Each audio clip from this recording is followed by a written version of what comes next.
ঈদের নামাজের মধ্যে দিয়ে বিশ্ব শান্তি বজায় রাখার প্রার্থনা ধর্মপ্রাণ মুসলিম সম্প্রদায়ের মানুষদের। আজ ধর্মপ্রাণ মুসলিম সম্প্রদায়ের মানুষদের কাছে পবিত্র দিন। এই দিন তাদের কাছে উৎসব ও আনন্দের। সমগ্র বিশ্বজুড়ে মুসলিম সম্প্রদায়ের মানুষেরা ঈদ উৎসবে মেতে উঠেছেন।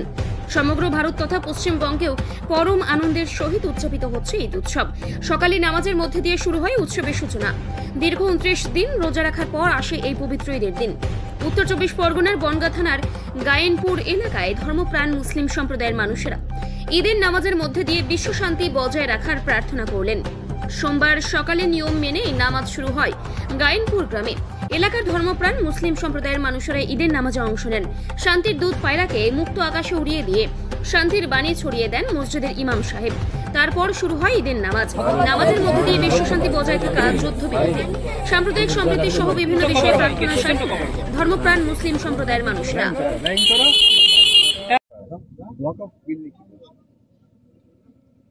আজকে খুশির ঈদে দুঃখের সঙ্গে জানাচ্ছি আমাদের ওয়াকফ সংশোধনী বিল যে মোদী সরকার বর্তমান ভারতবর্ষে নিয়ে আসার চেষ্টা করছে, আমরা এর তীব্র বিরোধিতা করছি এবং আমরা আজকে জানিয়ে দিতে চাচ্ছি যে আমরা এই বিল মানছি না, মানব না।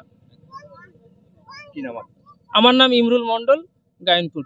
ঈদের নামাজ পড়লেন, তারপর বিশ্ব শান্তির বার্তা দিলেন, কি বলবেন? কি উদ্যোগ নিয়ে এই ভাবনা, কেন ভাবনা? দেখুন, সবার আগে সবাইকে জানাই আসসালামু আলাইকুম। জাতি ধর্ম নির্বিশেষে সবাইকে জানাই ঈদ মোবারক। আমরা চলমান বিশ্বর যে সিস্টেম আমরা দেখতে পাচ্ছি এই মুহূর্তে,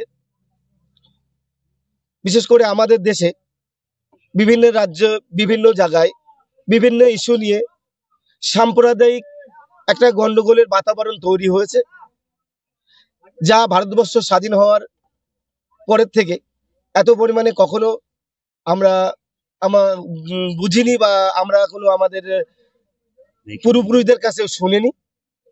এই মুহূর্তে আমাদের ভারতবর্ষের বিভিন্ন জায়গায় বিভিন্ন রকম ঝুট ঝামেলার মধ্যে দিয়ে যাচ্ছে। আমরা আজকে ঈদের দিনে এই বার্তাই দিতে চাই যে আগেও যেমন ভারতবর্ষের মানুষ একসঙ্গে হিন্দু, মুসলমান, জৈন, খ্রিস্টান, এটা আমরা মনে রেখেছি যে আমরা ভারতবাসীর মতো বসবাস করেছিল আমাদের পূর্বপুরুষেরা। আমরাও চাইছি যে আজকের দিনে দাঁড়িয়ে 2025 সালে আমরা ঠিক তেমনই পূর্বপুরুষদের মতো একসাথে এক জায়গায় বসে খাওয়া, একসাথে চলা, একই কথা বলা, একই সুরে গান গাওয়া, একই সুরে কবিতা বলা, আমরা যেন সেই ভারতবর্ষটা নতুন করে দেখতে চাই। সেই সাথে সাথে বিশ্বের বিভিন্ন দেশে যে সংখ্যালঘুদের, বিশেষ করে সংখ্যাগুরুদের সঙ্গে একটা গন্ডগোলের বাতাবরণ তৈরি হয়েছে। দেখুন, আমি এতটুকু বুঝি যে সংখ্যাগুরুদের কাজ হলো সংখ্যালঘুদের নিরাপত্তা দেওয়া। তাই আমি সব দেশের সব সংখ্যা গুরুদের কাছে অনুরোধ রাখবো, তাদের দেশের সংখ্যালঘু, আমার দেশের সংখ্যালঘুর ঠিকভাবে নিরাপত্তা দিক। এটা এই দাবি রাখবো এবং বার্তা রাখছি সারা বিশ্বের মানুষের কাছে। এছাড়াও প্রাকৃতিক দুর্যোগে সবাই সবার পাশে দাঁড়াতে পারে এবং বিশ্ব মানবতা জেগে উঠুক, এটাই আমরা কামনা করছি।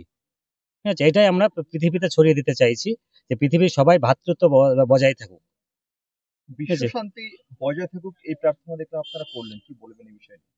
এটাই তো আমাদের কামনা যে পৃথিবীতে যে একে অপরের সৌভ্রাতৃত্বপূর্ণ একটা পরিবেশ তৈরি হোক, যাতে একে অপরের বিপদে আপদে সবাই পাশে এসে দাঁড়াক। আজকে যেমন মায়ানমারে ভূমিকম্প, আমরা সমবেদনা জানাচ্ছি যেসব পরিবার তাদের আত্মীয় স্বজন বা বাবা মাকে হারিয়েছে বা সন্তানকে হারিয়েছে, তাদেরকে আমরা সমবেদনা জানাচ্ছি এই আজকে গায়েনপুর গ্রাম থেকে।